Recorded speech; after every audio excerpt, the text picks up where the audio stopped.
Hello, I'm Tim Harris. This is Julie Harris, and this is Real Estate Coaching Radio. That's right. So make sure that you hit the subscribe button so you won't miss any future episodes. Thanks again for popping by. Hit that like button, and don't forget to leave your comments and questions so we can get right back with you. We will. Thank you for continuing to make our podcast, Real Estate Coaching Radio, the #1 listened to podcast for real estate professionals in at least the United States. And let us know what you think about this video. Leave your comments below. Thank you. Welcome back and welcome to 2024. This is our first official podcast of 2024. And I believe, Julie, we are now officially we've started doing podcasts 15 years ago. Wow, I didn't even realize that. Right. And so if you multiply, and we've done on average of, what would it be? 52 times 2 times 5, 250 podcasts. About 250 a year, yeah. Yeah. So if you do 250, you can add it up. It's a lot. It's a lot. This is episode a lot. But in all those years of doing podcasts, and obviously we've been coaching and training agents for longer than that, and we've been selling real estate in the industry for longer than that. But I don't remember personally feeling this much optimism going into the year this year, which sounds crazy, right? I know. I'd agree with that. Yeah. And the reason is, and the real bottom line reasons are what we're going to share with you guys on today's podcast. Yes. So we're going to go through a list of why we believe that 2024 is going to be an enormous year for all of you, or use Julie's title, let's get ready to roar in 2024. Before I get to our first points, I want to let you guys know about some special announcements. And you're going to find more information about all of this in show descriptions and things like that. We're going to be doing a series of meetups around the country and possibly in Europe. All right, now here's how this is going to work. We've already agreed to do, wait for it, 250 meetups.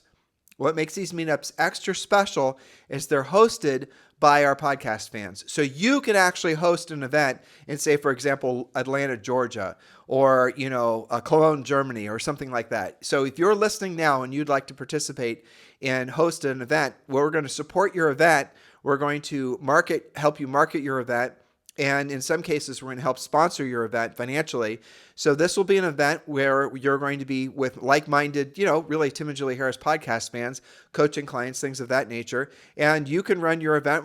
You can run it just totally casually, hanging out at a nice bar, or you could do something more formal. We're giving you outlines and suggestions for doing the events both ways. But we're incredibly excited about that. 250 events is what we've committed to. We need your help. We need you to be a sponsor. I'm going to include information about how to be a sponsor and a link to the show, or a link to the podcast. Listen to me. It's because I'm thinking about 250 events. I'm getting a little nervous, right? Well, when you and I are, we love doing events, but we hate hosting events because oftentimes we'll announce an event and say, Columbus, Ohio, and then we'll have we'll say, well, we expect 300 people to show up. And then you have like 500 people that are registered. And then then all the costs associated with it. And live events are with huge numbers of people are oftentimes, frankly, Julie and I don't particularly like doing them. Well, it's hard to get to know anybody when there's 500 that's people right. there. And these, what you're talking about, are smaller and really just killer opportunities to actually network and get to know each other. Well, exactly. And those are the types of events that you and I have always liked doing. For sure. You put us in a room where we're with, less than 50 people, ideally less than 25 people.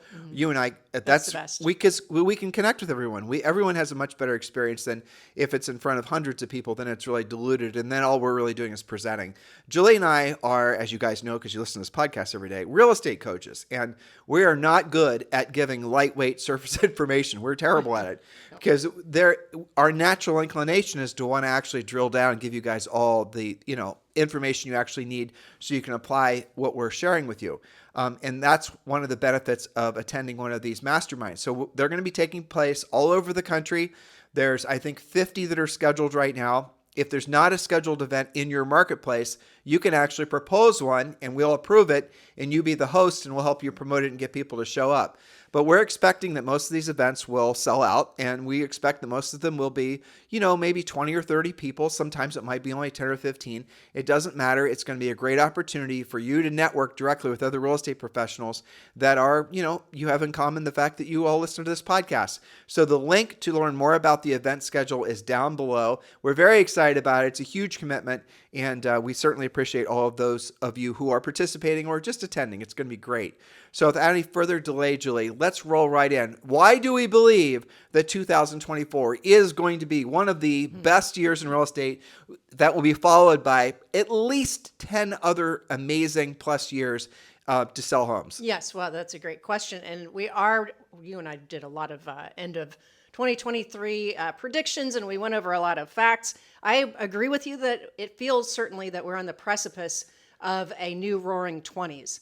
And so before we jump into that, we're going to talk about a combination of what to watch in 2024, talking points, and what to be excited about. So if you weren't aware already, 2023, actually this should say 2022, was the weirdest year in real estate history. Remember, that's when things got to be strange. We played interest rate ping pong. We had a hot first half of 2022, a slower second half. Pricing was all over the place, falling inventory levels, predictions of recession.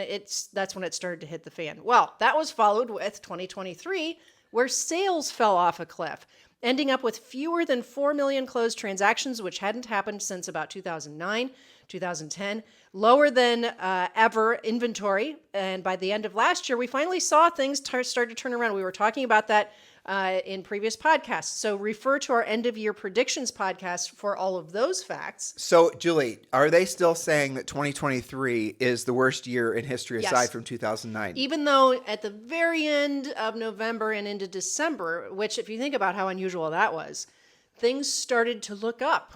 We started to get glimmers of what we're talking about today, which is why you and I are so very enthusiastic about 2024. That's really an important point. Normally in November and December, you see a drop off in real estate transactions. You see fewer closings. And what we're seeing instead is we're starting to see the building of transactions. Obviously, there's a lull right around the holidays, but what we can feel is built up almost tension in the marketplace because there's so many buyers out there. And really, Julie and I were on our walk this morning and we were just talking about this.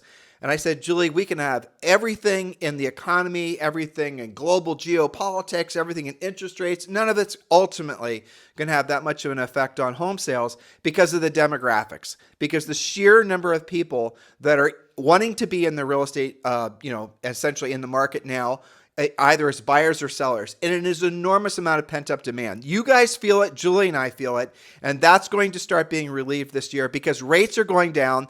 The Fed said rates are no more rate increases. You're already seeing mortgage rates go down. The stock market went up. There's no recession anymore. So we have the gloom doom of there's going to be a recession from 2022. It's melting away. 2023, people were waiting for the recession, and all the while, interest rates were bubbling around 8%. Now interest rates are falling. Essentially it's baked in that there's not going to be a recession, any sort of meaningful recession anyway. And then in combination of all those things, you also have demographics. So you're going to see all the wind at your backs this year. So make sure you have your head cleared so you can make the most of this market. That's right, because knowledge equals confidence and ignorance equals fear. And that's why we educate you, motivate you, and get you into action. So what to watch, what to be enthusiastic about, but what really to be frosty in terms of what you know about for 2024. Number one, inventory is everything. That is your number one thing to know about. When inventory increases, your buyers have more choices, but your listings also have more competition. So you have to watch this from both sides. You need to be tracking the total number of active listings, not just in your market, but in each MLS area, each zip code and town in which you prospect, market, and transact. It's worth mentioning going into the year, you're probably not going to be, I know this sounds counterintuitive for some of you, but your sellers can probably be a little bit more, greedy, frankly, than they might in the spring. So they might have an opportunity to make more net profit from the sale of their home now versus if they wait until April when obviously when the competition increases. Because you have buyers, there's billions of buyers out there that are ready to purchase a house. As soon as something comes up for sale, because there's not a lack of inventory, it's selling immediately versus, again, just to say this in a slightly different way, in the spring when that same listing would have been competing with 10 or 20 other houses, let's say, ideally, right? Wouldn't that be great? Then you're looking at, obviously, price reductions and, probably the buyers even being in more control with regards to inspections and things of that nature. I agree. And not just because it feels that way or we're speculating, but because of the chatter amongst our coaching clients. I'll tell you, I think that we're going to have an earlier spring market than before.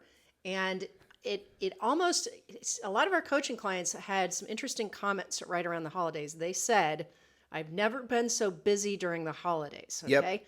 In fact, even in the cold Midwest where Sue Roman sells real estate, she had 2 sellers who actually wanted to put their new listings on right before Christmas. That virtually never happens. And so there's been a lot of discussion about what you said. It is a good time to be a seller because you have less competition. It's also potentially a good time to reignite your buyers who, maybe they're going to close at somewhere in the 6s with a free refi if rates go down sooner. But at least now they're not going to have to compete as much as in the spring, potentially. And how many of those buyers have houses to sell? And by the way, builders have been building, and there's a lot of new inventory, new construction that Julie's going to talk about in point number 2. Thank you for your inadvertent segue. Yes. Okay, so remember, as long as there's more demand than supply, prices will be stable or increasing.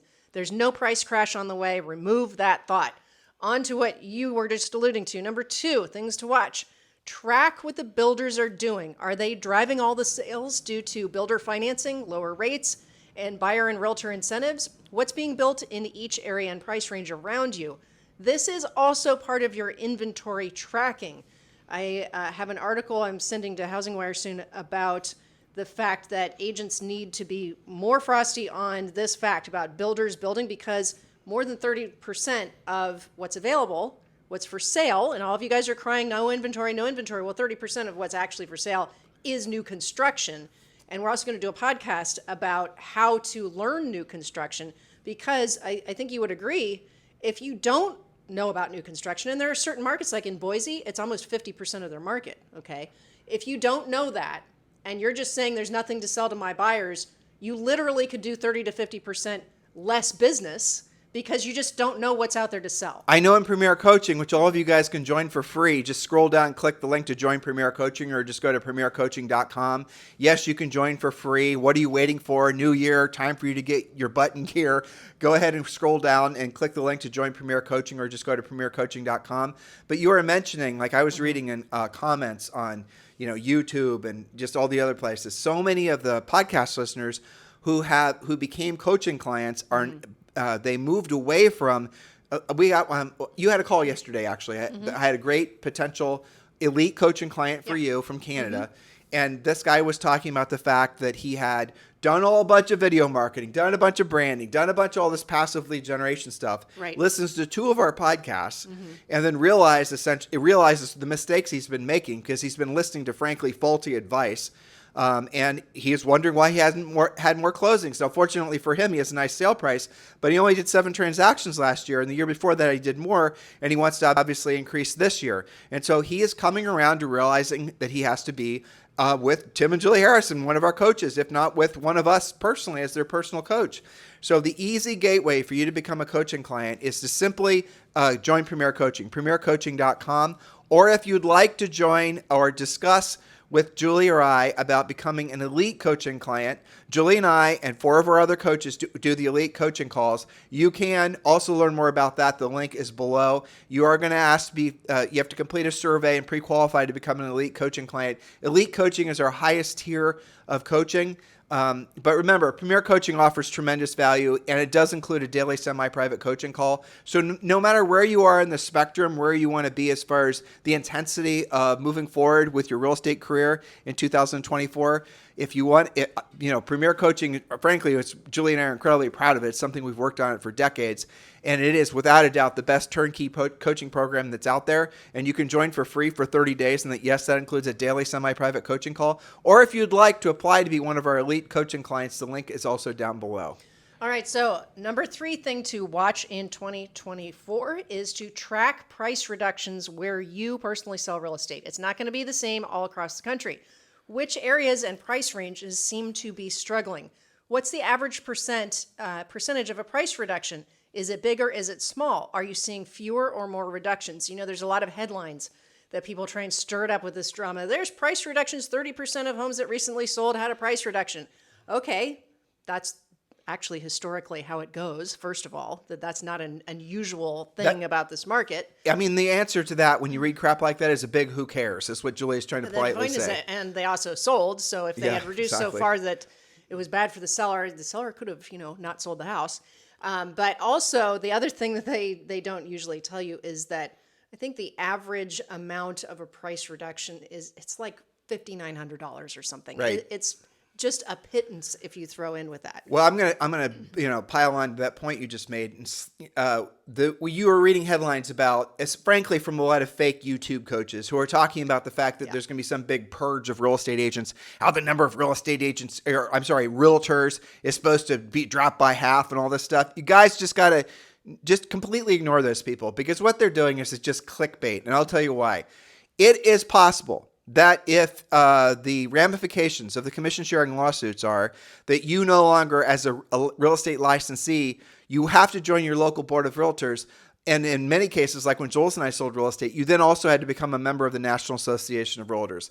That would be, something that might not be happening maybe halfway into next year.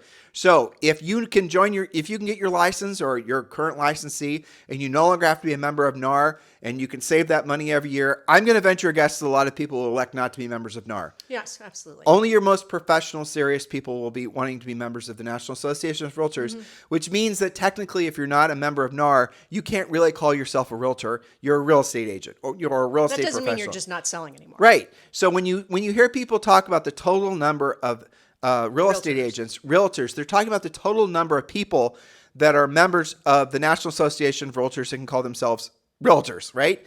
That doesn't mean that's the total number of licensees in the country, and not to mention all the other countries that are listening to this podcast. So when you're hearing these statistics that they're predicting that the total number of realtors is going to drop because of the commission sharing lawsuits, they're probably right.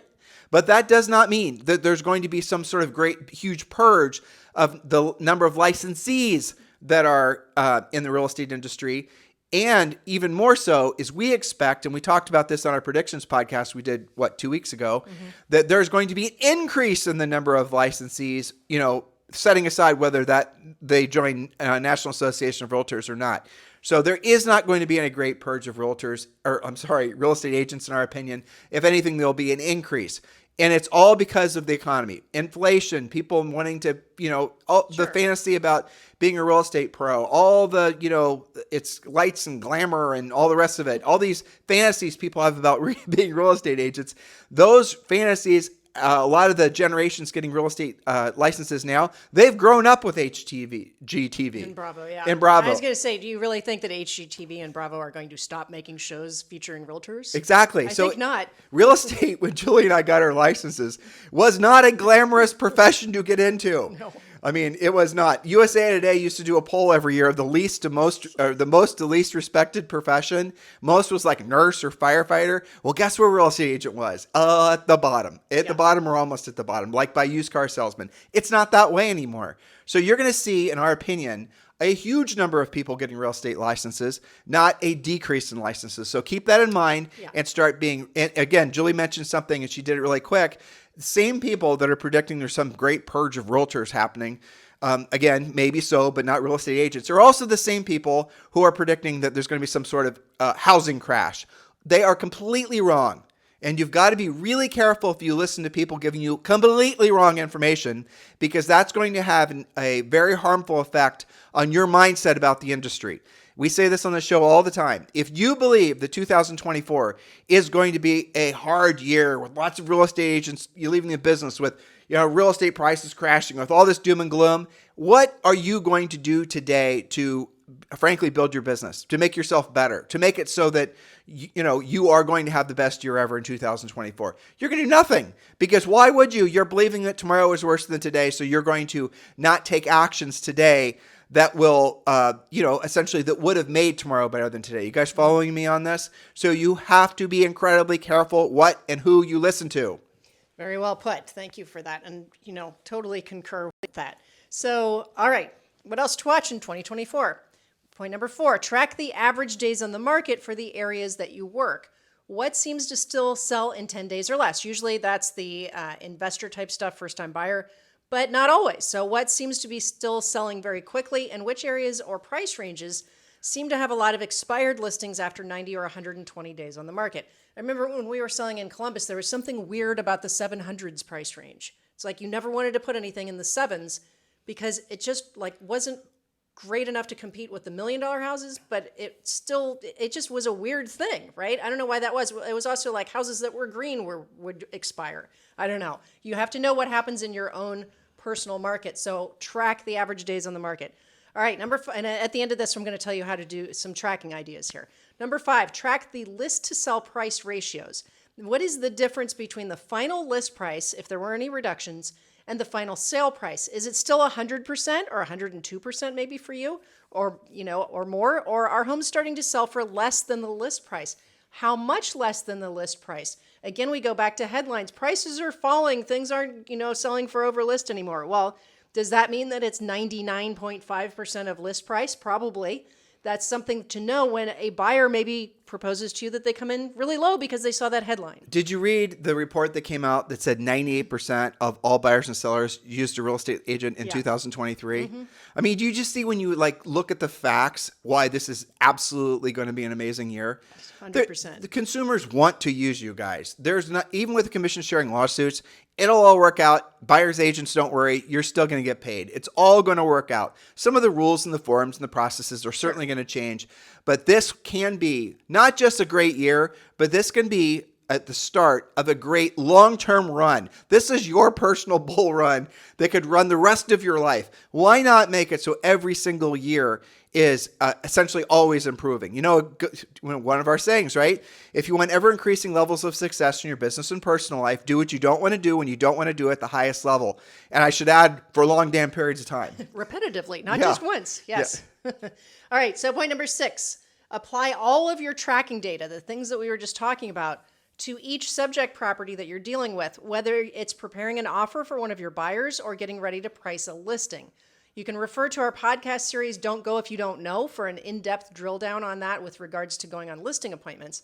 But apply all of your research, the list to sell price ratio, the average days in the market, pricing trends, inventory trends, what are you up against, all of these things on a case-by-case basis, because you may be going on an appointment this afternoon to write up a contract and offer for a buyer on a house that's maybe been sitting around for a while and doesn't have any other offers on it. Well, how you treat that is going to be different than your next appointment where it's been on the market for one day, has 30 showings set up, is in a first-time buyer and investor type market, and you're going to compete. So you have to look at this as a case-by-case scenario. During the pandemic market and the low interest rate market, pretty much everything acted the same, right? As long as a house was on the market, it was going to get multiple offers by midnight. You could assume you were going to compete, waive everything, and it was all up to the seller to choose. That's not happening across the board anymore. That's happening with some houses, but not all houses. So you have to know more than you used to. All right, so apply all of your tracking data to each property that you're dealing with. And your homework is going to be to set up your methods of tracking so you can stay frosty with the facts this year. You should be watching this stuff virtually daily. You can look at Altos Research. That's a very inexpensive subscription that emails you about your particular market. Your MLS hot sheet comes to you every single day. Housing Wire has a housing tracker for you to look at. There's an article every Saturday with great charts that illustrate exactly what they're talking about. Newhomesource.com for the new construction. And then you can set up your own Google alerts for new construction, housing market news in your area, etc. Back to you. Now, here's some, Julie had a little mic failure. Don't fix it now. They'll hear it. Yep, sorry. So here's homework. Number 1, join Premier Coaching. Just do it urgently.